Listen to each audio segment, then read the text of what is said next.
हवामानाचा अंदाज वर्तवणाऱ्या महावेद प्रकल्पाचं मुख्यमंत्र्यांच्या हस्ते उद्घाटन।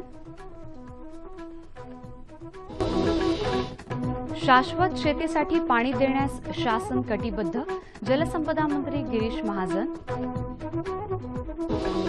आणि राज्यात विविध ठिकाणी डाळिंब प्रक्रिया प्रकल्प उभारणी, सहकार आणि पणन मंत्री सुभाष देशमुख।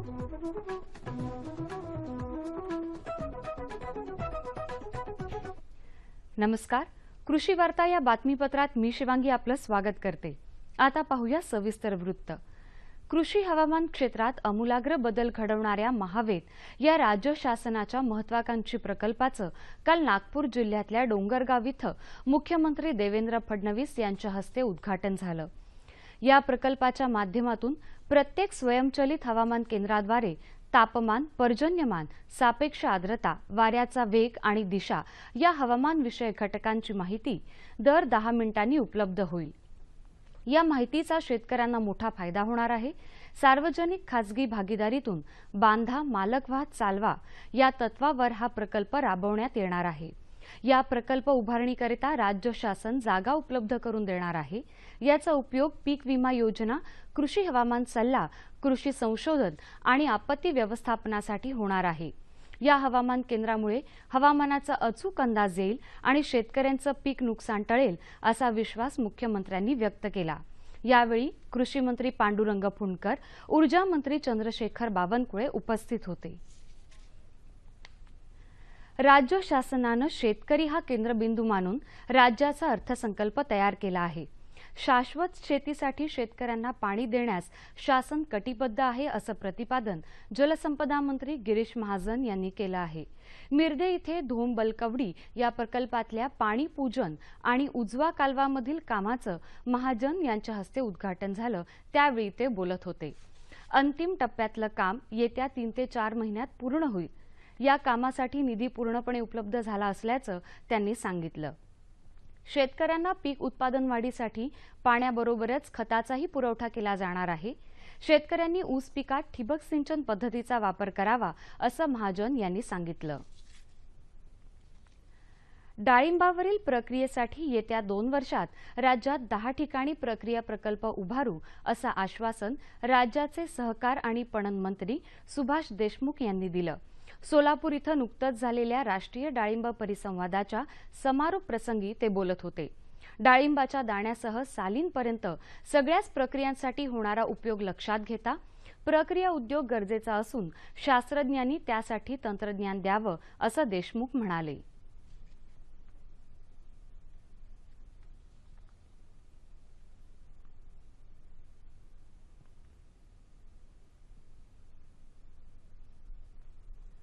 नगरच्या जिल्हा परिषद कृषी विभागानं यंदाच्या खरीप हंगामाचं नियोजन केलं असून सुमारे 79,000 टनांची मागणी नोंदवण्यात आली आहे।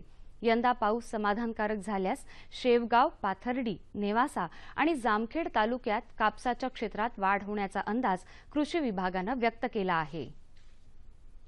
आता पाहूयात बाजारभाव।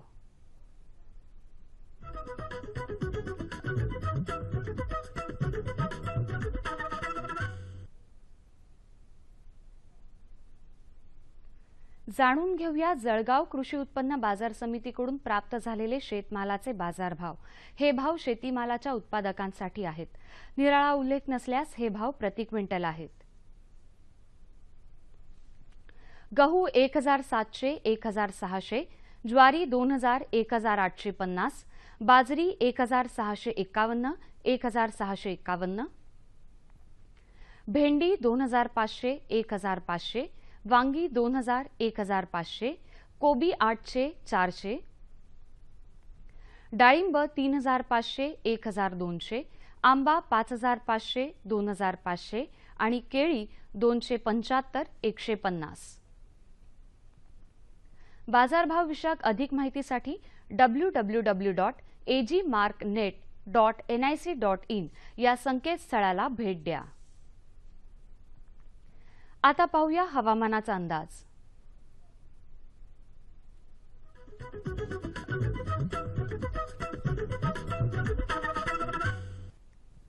शेतकरी बंधूंनो नमस्कार। प्रथम मागील आठवड्यातील हवामानाचा आढावा घेऊयात। मध्य महाराष्ट्र व मराठवाड्यात तुरळक ठिकाणी हलका पाऊस पडला। उर्वरित राज्यात हवामान कोरडे होते। गेल्या 24 तासात राज्यात सर्वात जास्त कमाल तापमानाची नोंद नागपूर येथे 42.4 अंश सेल्सिअस इतकी झाली। यानंतर राज्याचा पुढील आठवड्यातील हवामानाचा अंदाज पाहूयात। कोकणात पुढील 5 दिवस हवामान कोरडे राहील। दक्षिण मध्य महाराष्ट्र व मराठवाड्यात येत्या 24 तासात तसेच विदर्भात येत्या 48 तासात तुरळक ठिकाणी मेघगर्जनेसह पाऊस पडण्याची शक्यता असून 1 ते 2 ठिकाणी वादळी वारे वाहण्याची शक्यता आहे। त्यानंतरच्या कालावधीत हवामान कोरडे राहील। यानंतर कृषी सल्ला। शेतकरी बंधूंनो, उष्णतेचा ताण कमी करण्यासाठी फळबागांत व भुईमुग पिकात पाणी व्यवस्थापन करावे। उन्हाळी भाजीपाला पिकामध्ये सेंद्रिय आच्छादनाचा वापर करावा, जेणेकरून जमिनीतील पाण्याची बाष्पीभवन कमी प्रमाणात होईल। दक्षिण मध्य महाराष्ट्र व मराठवाड्यात येत्या 24 तासात तसेच विदर्भात येत्या 48 तासात 1-2 ठिकाणी वादळी वारे वाहण्याची शक्यता आहे। त्यामुळे केळी, पपई इत्यादी फळबागांचे व भाजीपाला पिकांचे संरक्षण करण्यासाठी झाडांना, भाजीपाला बागेंना बांबूचा आधार द्यावा। यानंतर विभागवार कृषी सल्ला पाहूयात। कोकण विभागातील शेतकरी बंधूंनो, पावसाळी भात लागवडीसाठी भात पिकाच्या रोपवाटिकेकरता शेताची मशागत करावी। तयार झालेल्या भुईमुग शेंगांची काढणी करून स्वच्छ धुवून शेंगा उन्हामध्ये 4 ते 5 दिवस वाळवून नंतर साठवणूक करावी। मध्य महाराष्ट्र विभागातील शेतकरी बंधूंनो, सध्याचे वाढते तापमान व कोरडे हवामान लक्षात घेता उन्हाळी पिकांना जरुरीप्रमाणे पाणी द्यावे, तसेच पाणी देण्याचा कालावधी कमी करावा। भुईमुग पिकाच्या आऱ्यात जमिनीत जाण्याच्या वेळी तसेच शेंगा पोसण्याच्या कालावधीत पाण्याचा ताण पडणार नाही याची दक्षता घ्यावी। पक्व झालेल्या टोमॅटोची काढणी करावी व पिकात ठिबक सिंचनाचा वापर करावा। लसूण पिकाची काढणी केल्यानंतर तो लसूण साठवणगृहात रिंग पद्धतीने हवा खेळती राहील अशा रीतीने साठवावा। मराठवाडा विभागातील शेतकरी बंधूंनो, आंबेबहार धरलेल्या संत्रा व मोसंबी बागेत फळे झाडावरती आहेत। ज्या ठिकाणी पाऊस झालेला आहे तेथे आवश्यकतेनुसार झाडावर कीटकनाशक व रोगनाशक यांची फवारणी करावी। ऊस पिकात 16 ते 18 आठवडे पूर्ण झाले असल्यास पक्की बांधणी करून घ्यावी व खत देऊन पाणी द्यावे। विदर्भ विभागातील जाणून घेऊया राज्यातल्या प्रमुख शहराचं तापमान कमाल आणि किमान अंश सेल्सिअसमध्ये। मुंबई 33-27, पुणे 38-19, नागपूर 42-26, औरंगाबाद 39-21, सोलापूर 40-23, नाशिक 37-19। हवामान विषयक अधिक माहितीसाठी www.imtmumbai.gov.in या संकेतस्थळाला भेट द्या। याबरोबरच आजच्या कृषी वार्ता संपल्या। पुन्हा भेटूया पुढील कृषी वार्तामध्ये। तोपर्यंत नमस्कार।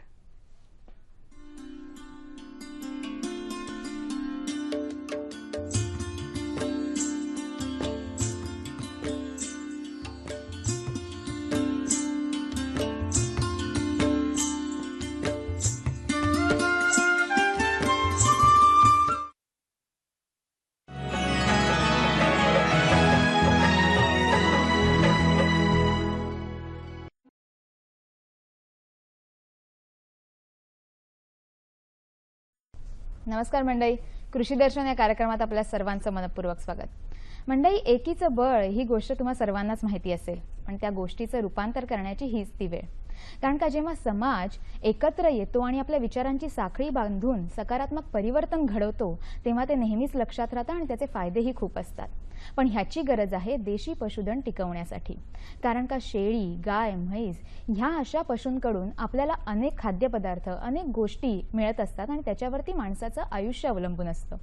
पण त्याचं संवर्धन कशा प्रकारे करावं, त्याचं व्यवस्थापन कशा प्रकारे करावं आणि सगळे एकत्र येऊन त्याला आपण कसं सांभाळू शकतो, कशी काळजी घेऊ शकतो या संबंधितच आजचा आपला विषय आहे, लोकसहभागातून देशी पशुधन संवर्धन। आणि या महत्त्वाच्या विषयासंदर्भात मार्गदर्शन करण्यासाठी आपल्याकडे तज्ञ म्हणून आलेले आहेत बायफ मित्र संस्था संगमनेर येथे वरिष्ठ प्रकल्प अधिकारी म्हणून कार्यरत असलेले डॉक्टर मेरज सय्यद सर। नमस्कार सर, तुमचं खूप खूप स्वागत या कार्यक्रमात। दुसरे पशुपालक तज्ञ म्हणून आपल्याकडे आलेले आहेत समशेदपूर तालुका अकोला येथून आलेले दत्तू कारभारी ढोणणार सर। नमस्कार सर, तुमचं खूप खूप स्वागत या कार्यक्रमात। चला तर मग मंडळी, वेळ न दवडता सुरुवात करूया आजच्या महत्त्वाच्या विषयाला। सय्यद सर, सर्वप्रथम तुम्हाला मला प्रश्न विचारायचा आहे की लोकसहभागातून देशी पशुधन व्यवस्थापन ह्याचं मुख्य उद्दिष्ट काय आहे? देशी पशु संवर्धनाचं मुख्य उद्दिष्ट आणि सहभागातून, कारण की महाराष्ट्राचं जे प्रभाग जे आहे ते पर्जन्यमान, तापमान, माती, हे जर वातावरण, अति पाऊस, हे जे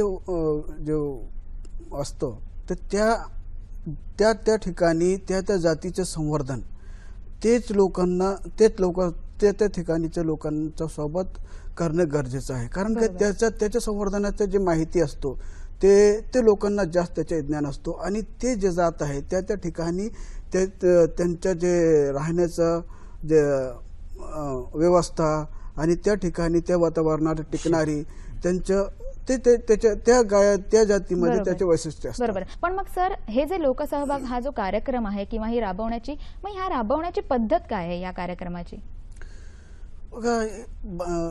ह्या लोकसहभागातून आणि संवर्धनाचं काम हे बायफ सुरुवातीपासून बायफचा हे उद्दिष्ट आहे.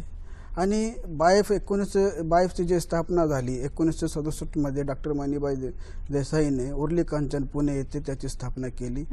आणि त्यांचं तेच उद्दिष्ट होतं की बायफ विकास प्रतिष्ठान जे आहे ते संयोग विकास संस्था आहे आणि त्यांचा तेच उद्देश आहे की ग्रामीण भागाच्या लोकांना जे गावोगावी जे आहे त्यांना त्यांच्या उपजीविका म्हणजे शाश्वत उपजीविका त्यांना पुरवठा करून त्यांचं जे इन्कम आहे ते कसा वाढवता येते ते त्यांचा उद्देश आहे. आणि हे उद्देशाने त्यांनी जे आपली देशी गाय आहे, देशी गायामध्ये जसं की आपल्याला सांगतात खिल्लार आहे, गीर आहे, सहवाल आहे, थारपारकर आहे आणि म्हशीमध्ये मुर्रा आहे, जाफराबादी आहे, सुरती आहे, बन्नी आहे आणि शेळी आहे. म्हणजे हे वेगवेगळे विषयावर ते काम करत आहे. आणि ह्यासाठी त्यांनी बायफने उर्ली कांचनमध्ये एक इंटरनॅशनल स्टँडर्ड लेवलची ते एक प्रयोगशाळा, म्हणजे तिथे वेगवेगळे आपले स्थानिक जे गाय आणि म्हशी आहे म्हणजे चांगले उत्कर्ष जे त्यांचे वडू आहे त्यांचे विहिरी जे गोठून त्याचे स्ट्रॉ तयार केले. म्हणजे जेणेकरून काय होईल, ह्या जातीचं संवर्धन त्या ठिकाणी स्थानिक करता येईल. डोनर सर, मला तुमच्याकडे वळायचं आहे की तुम्ही हा व्यवसाय कधीपासून करता आणि तुमच्याकडे किती डांगी जनावर आहेत? हा व्यवसाय आम्ही वडिलोपार्जितच आहे. अच्छा. आमच्याकडं डांगी 32 गाय, 32 मध्ये 14 दुभत्या आहे. त्याच्यानंतर गाभण 9, त्याच्यानंतर कालोडी 2 ते 2.5 वर्षाच्या 13 आहे. असे मिळून 32. तर मग आमचं हे वडिलोपार्जित असल्यामुळं आम्ही वडिलांच्या याच्यात कमी होते, पण आम्ही 4 भाऊ एकत्र कुटुंब असल्यामुळे ते आम्ही वाढवत चाललोय पुढं. नक्कीच. म्हणजे अशा प्रकारचा तुमचा वडिलोपार्जित हा व्यवसाय चालू आहे. पण मग ही डांगी जनावरांची वैशिष्ट्ये अशी काय आहेत की जेणेकरून तुम्ही डांगी जनावरच तुमच्या व्यवसायात पाळत आहात? कारण आमचं सह्याद्री रांगेचा पर्वताचा भाग असल्यामुळं आमच्याकडं पाऊस, ऊन, वारा हे जादा असल्यामुळं आणि डोंगर, दगड, माती जादा असल्यामुळं या जनावरांना ते वातावरण सेट होतं. व रानात म्हणजे जंगलामध्ये चरण्यासाठी ते 5 ते 6 किलोमीटर जाऊ शकतात. तशा संकरित गाय जाऊ शकत नाही. दुसरं म्हणजे असं का जो आमच्या शेतीसाठी जो वळू म्हणजे बैल लागतो तो ह्यात म्हणजे त्याचं आपलं खूर ही कणक असते त्याच्यामुळं त्या चिखलामध्ये हे टिकून राहतं. त्याच्यामुळे हे डांगीचं आमच्याकडं जास्त प्रमाण म्हणजे त्याचाच उपयोग आम्हाला होतो. पण मग जर या डांगी जनावरांची तुम्हाला ही डांगी जनावर जर वाढवायची असतील, याची पैदास करायची असेल तर ती कशा प्रकारे करता? याची पैदास आता एक बायफ मार्फत आम्ही कृत्रिम रेतन करतो किंवा मग आमच्याकडे स्वतःचा वळू असतो. मग त्याची वंशावळ बघितली जाते का त्याचा वडील कसे बरोबर, जो वळू राखायचा त्याची आई कशी, म्हणजे त्याची जी वंशावळ आहे ती बघून आम्ही पुढे त्याची उत्पत्ती वाढत असतो.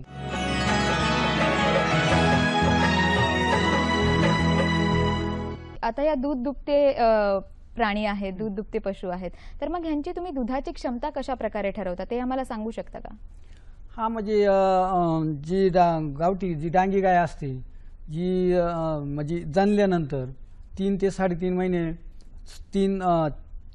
3 किंवा 3.5 लिटर एक टायमाला देते अरे अरे वा. आणि दोन्ही टायमांचं मिळून 7 लिटर देते. तर असं ती 3 महिने देते. ज्यावेळेस 3 महिन्याच्या नंतर ती जर माजव आली आणि ती जर भरली गेली वळून किंवा जरी कृत्रिम येताना जरी भरली तर मग तिथून ती पुढं 2 लिटर एक टायमाला देते. अच्छा. एक टायमाला अरे वा. दोन्ही टायमाचं मिळून 4 लिटर होईल. असं ती भरल्या दिवसपासून तर 4 ते 5 महिने दूध देते. अरे वा. अरे वा, म्हणजे अशा प्रकारचा फायदा तुम्हाला डांगी जनावरांकडून होतो. होतो. सय्यद सर, वैज्ञानिक दृष्ट्या किंवा शास्त्रीय दृष्ट्या तुम्ही तुमचं मत काय मांडू शकता की डांगी जनावरच का पाळली पाहिजेत, त्यांचं महत्त्व काय? हे डांगी जनावर जे आहे, डांगी जे जात आहे, हे आपलं कोकण भाग जे आहे, जसं नाशिक, अकोले, अहमदनगरमध्ये अकोला तालुका आहे, नाशिकमध्ये घोटी, सिन्नर, इगतपुरी या भागामध्ये, आणि हे जिकडचं जे करसुबा शिखरचे जे भाग आहे हे सगळं डोंगराळ आहे.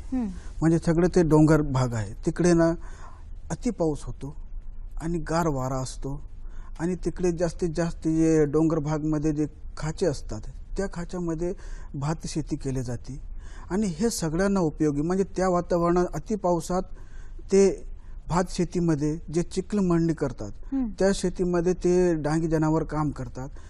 ते करताना त्यांचे जे खुरं आहे इतके टणक आणि सकत असतात, त्यामुळे त्यांना ते करताना सुद्धा त्यांना काही त्रास होत नाही. म्हणजे त्या कामासाठी ते फिट आहे. आणि तिकडे जे गार वारा असतो ते गार वारा आणि बदलतं वातावरण आहे, अति पावसामध्ये काम केल्यानंतर बी त्यांना आजाराचा काही प्रभाव होत नाही. म्हणजे त्या वातावरणामध्ये टिकणारी आणि जे आजारासाठी जे रेजिस्टंट म्हणतात, डिसीज रेजिस्टंट म्हणतात, म्हणजे ते म्हणजे ते त्या वातावरणात काटक आहे. ते असं आपण सोप्या शब्दात म्हणू शकतो की काटक आहे. आणि ते त्यांचे तिकडचे जे लोक आहे, स्थानिक लोक आहेत, त्यांचे दैनंदिन जे कामं असतात शेतीचे, ते सगळ्यासाठी ते काम म्हणजे उपयोगी आहे. म्हणजे त्या एरियासाठी त्या वातावरणात टिकणारी ते एक मोजात आहे डांगी. म्हणजे अशा प्रकारे त्याचे फायदे आहेत वैज्ञानिक म्हणून ते पाळणं गरजेचं आहे. आणि त्याच्याने काय होतं, जसं अति पाऊस पडलं तर त्याचे जे स्किन आहे, जसं जे हेअर आहे ते थोडंसं शायनी आणि ते थोडंसं तेलकट असतात. त्यामुळे काय होतं, त्याचे पाणी अति पावसामध्ये पण त्यांनी काम केलं तर त्याच्यावर म्हणजे त्याचे काही परिणाम त्या जनावरावर, त्याची तब्येतवर, त्याच्या प्रकृतीवर काही होत नाही. अरे वा. पण सर, मला तुम्हाला विचारावंसं वाटतं की बायफ संस्थेद्वारे ज्या लोकांना याविषयीची माहिती नसते त्यांना जागरूकता त्यामध्ये आणण्यासाठी बायफ संस्था कशी कार्यरत आहे? आता सध्या आमच्याकडे आम्ही जे प्रकल्प राबवतो, महाराष्ट्र जीन बँक म्हणजे जैव विविधता प्रकल्प आहे, ते पुरस्कृत आहे Rajiv Gandhi science and technology commission, IISER Pune पुरस्कृत आहे आणि संचालित आहे बायफ. ह्या प्रकल्पाच्या अंतर्गत आम्ही ते जैवविविध जे तिकडे जैवविविध आहे त्याचे संवर्धन लोकांच्या मदतीने त्याच जागेवर त्याच्या संवर्धनाचं काम करत आहे. जसं की पशुमध्ये आम्ही वेगवेगळे भागामध्ये, विदर्भामध्ये, आपलं उत्तर महाराष्ट्रामध्ये आम्ही काय करतो, तोरणमाळ एरिया आहे तिकडे, नंदुरबार जिल्हा, तिकडे सातपुडी कोंबडी आहे, त्याचं काम करतो. आणि जर गायाचं विषय बघितलं तर आम्ही जसं गवळो आहे, गवळो जात हे विदर्भामध्ये आहे, ते विदर्भामध्ये जसं की तिकडे काम करतो. आणि मराठवाड्यामध्ये लाल कंधारी ह्याच्या संवर्धनाचं काम करतो. हे लाल कंधारी, रेड कंधारी पण म्हणतात त्याला. हे तिकडचे मराठवाड्यातील ते तिकडचे स्थानिक जे गाय आहे त्याचं संवर्धन करतो. हे परभणी, आपलं लातूर आणि नांदेड ह्या एरियामध्ये सगळं पसरलेले आहे.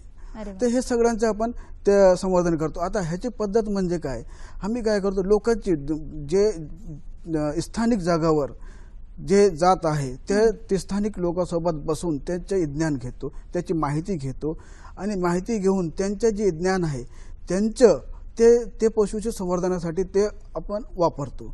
आणि त्यांचे गट तयार करतो. जे लोक ह्याच्यामध्ये सहभाग आहे ते तज्ज्ञ आहे आणि ज्यांच्याकडे हे स्थानिक जात आहे, स्थानिक लोकांकडे त्यांचे गट तयार करून तो आणि त्यांचे जे अडीअडचणी आहेत ते जाणून, जसं की त्यांना चारा पिकं आहे, चाराची जसं मोस्टली काय होतो की हे जनावर जे आहे आपलं देशी गाय ते चरायला सोडतात. म्हणजे आज कसं अडचण आली की जे फॉरेस्ट लँड आहे थोडंसं रिस्ट्रिक्टेड झालेला, म्हणजे कमी झाला, आणि ग्रेझिंग म्हणजे चरण्यासाठी जे लँड आहे ते पण थोडं कमी झाला, लोकांना चाऱ्याची अडचण येत आहे. असं परिस्थितीमध्ये मात करून आपले जनावर, स्थानिक जे जनावर कसं टिकवायचं, त्यासाठी जसं की आम्ही सांगतो की आम्ही जे त्यांना चारा बियाणे आहे बायफतर्फे आम्ही चारा बियाणे जे आहे पुरवठा करतो. म्हणजे हायब्रिड नेफेअर आहे, आफ्रिकन टॉल मेज आहे आणि बाजरी आहे, हे चाऱ्यासाठी जे वापरतात ते आम्ही त्यांना दिलेले आहे. आणि हे लोकांना जसं मुरघास आहे, म्हणजे जेव्हा पाऊस पडतो, जेव्हा आपल्याकडे पिकं येतात तेव्हा हिरवा चारा कसा साठवून ठेवायचा, जसं आपण लोणचं साठवून ठेवतो, लोणचं कधी बी आपल्याला खाता येतं, तसंच मुरघास हे पद्धत आहे. ते हिरवा चारा साठवून ठेवायचा आणि जेव्हा आपल्याकडे चारा नसतो ते हिरवा चाराचा उन्हाळा आहे, उन्हाळ्यामध्ये ते हिरवा चारा तुम्ही वापरू शकतो. असं पद्धतीने लोकांना आम्ही त्याचं जागृत करतो. आणि त्यासाठी आणि हे स्थानिक वाण जे म्हणजे टिकून ठेवण्यासाठी स्थानिक जे पशु आहे ते, त्यासाठी आम्ही तिकडे ते उत्कृष्ट वडूचे विहिरे म्हणजे गोठलेलं विहिरी आहे त्याचे त्या जागी पुरवठा करतो. ज्यांनी काय जेव्हा त्यांचे गाय माजाला येतो तर तेव्हा वेळेवर आमच्याकडे जे पॅरावेट आहे ते त्या ठिकाणी ठेवले जातात. आणि जेव्हा गाय भरवण्याचा वेळ येतो ते ठिकाणी त्यांच्या ते स्थानिक लोकांचं पसंतीचं जे वडू असतो आणि ते उत्कृष्ट असतो त्यांच्यानुसार, आणि आमचे जे टेक्निकल टीम असतो आम्ही जे निवडलेलं असतो त्याच्या जे, जसं मी आधी सांगितलं की आमचं उर्ली कांचनला जे मोठी लॅबोरेटरी आहे तिकडे त्याच्या गोठलेले विहिरे तयार करतात आणि त्या विहिरे ते प्रत्येक गावामध्ये ते पुरवठा करून ते गायांचं संवर्धन केलं जातो. म्हणजे त्यांच्या गायांना उत्कृष्ट वडूचे जे विहिरे वापरतात त्यांच्याकडून जे चांगले म्हणजे जेणेकरून नक्कीच चांगली वडूंची उत्पत्ती होतो आणि वासरं त्यांच्याकडे त्यांच्या घरी पैदास होणार. आणि ते जेव्हा आज आमच्याकडे आम्ही जे हे काम त्या एरियामध्ये केलं, कमीत आज 1400 फॅमिलीकडे आम्ही तेवढा कीर्तन केलं. आज 250 ते 300 वासरू, डांगी वासरू म्हणजे ह्या दोन वर्षामध्ये ते पैदा झाले. आणि ते इतकं सुंदर आहे की लोक म्हणतात की हे असं आहे की आम्ही इकडचे जे वाण आहे खरं आम्हाला अर्थाने भेटलेलं आहे. नक्कीच त्यांच्या लोकांपर्यंत किंवा स्थानिक पशुपालकांपर्यंत नक्कीच त्याचा चांगला फायदा होऊ शकेल. आणि ह्याच्या व्यतिरिक्त आम्ही काय करतो की ते बाईफ मार्फत म्हणजे त्यांना सहल, म्हणजे त्यांचे मोटिवेट म्हणजे उत्साह पण वाढायला पाहिजे, उत्साह वाढायला तर त्यासाठी आम्ही काय करतो, त्यांचे ज्ञान वाढण्यासाठी सहल घेऊन जातो. जिथे जिथे त्यांना बघायचं आहे गोठ्याची पद्धत कशी असते आणि चारा कोणता वापरायला पाहिजे हे सहल घेऊन जातो. कारण का एक शेतकरी जेव्हा दुसऱ्या शेतकऱ्याला सांगतो ते त्याचा प्रभाव जास्त पडतो. बरोबर. तर त्यानुसार खरंच तुम्ही आता हे सांगताय की बायफ संस्थेद्वारे खरंच खूप मोलाचं काम स्थानिक पशुपालकांसाठी, शेतकऱ्यांसाठी केलं गेलेलं आहे. नक्कीच.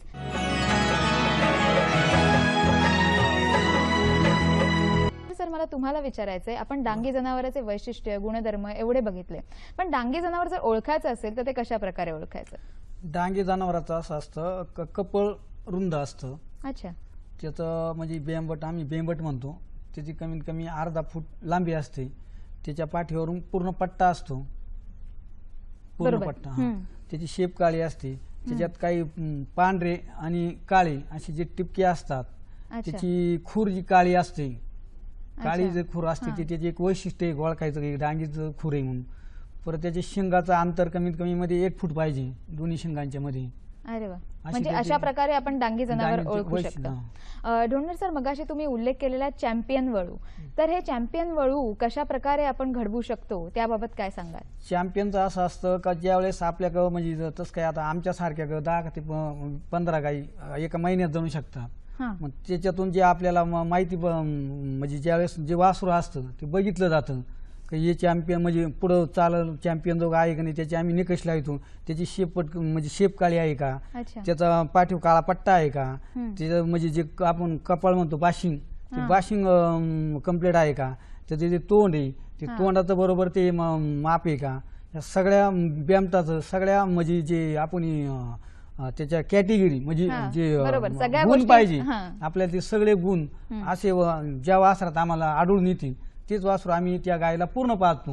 म्हणजे अच्छा. त्या गाईचं दूध नाही काढायचं, पूर्ण पाजायचं. मग ते 7 ते 8 महिने ते वासरू त्या गाईला पूर्ण पाजल्यानंतर ती गाई 5 किंवा 6व्या महिन्यात माज होती. अच्छा. मग ती माज आल्यानंतर परत आपण ते 7 ते 8 महिने ती गाय तोडून म्हणजे वासरू तोडतो, म्हणजे बंद बरोबर करतो पाजायला. बरोबर. पण मग अशा प्रकारचे किती वळू सर तुम्ही तयार केलेले आहेत? आतापर्यंत आम्ही 4 ते 5 केलेली. अरे वा. पण शासनाकडून तुम्हाला ह्या वळूंकडून किती पुरस्कार मिळालेले आहेत किंवा एवढे वळू तुम्ही चांगल्या प्रकारचे तयार केले? आम्हाला शासनाकडून आपलं राजूर प्रदक्षिण म्हणून अकोले तालुक्यातलं 1 नंबरचं, नगर जिल्ह्यातलं, तिथं एक शासनाकडून भेटलेलं आहे. आणि नाशिक जिल्हा, अच्छा. घोटी, हा. इगतपुरी तालुका इथं पण भेटलेलं आहे. आणि बारामती तालुक्यात जिल्हा बारामती तालुक्याची हा.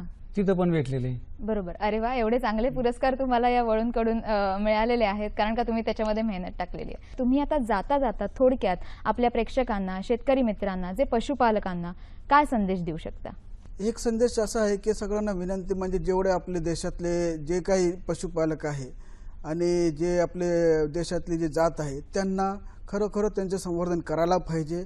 आणि त्यासाठी बायफ संस्थाकडे जेवढी काही सुविधा आहे, जसं कृत्रिम रेतन म्हणजे त्या जातीत उत्कट वडूची सुविधा, त्यांना वारंवार वेळेवरी त्यांना प्रशिक्षण देणं, त्यांना जसं की लसीकरण आहे, त्यांचं जंतू निर्मूलन आहे, त्यांना लागणारी जे शेतकऱ्यांना जे जे गरज आहे, जसं बियाणे आहे, चाऱ्याचे बियाणे आहे, त्यांना वेळोवेळी पुरवठा आम्ही ते त्यांचं ते नक्की आम्ही त्यांना मदत करणार. आणि त्याच्यामुळे काय होईल की हे लोकांना काही लोकांना जे सुविधा भेटत नसेल तिथपर्यंत आम्ही तिथे जाऊ. आम्ही त्यांच्या सोबत आहे आणि हे सगळ्यांनी सगळे शेतकऱ्यांनी ह्याचं संवर्धन करायला पाहिजे. डोनर सर, तुम्ही काय संदेश देऊ शकता? गावठी गाईच्या बाबतीत जर बोलायचं म्हणलं तर आज हिंदू धर्मात गावठी गाईला पवित्र मानलं जातं. नक्कीच.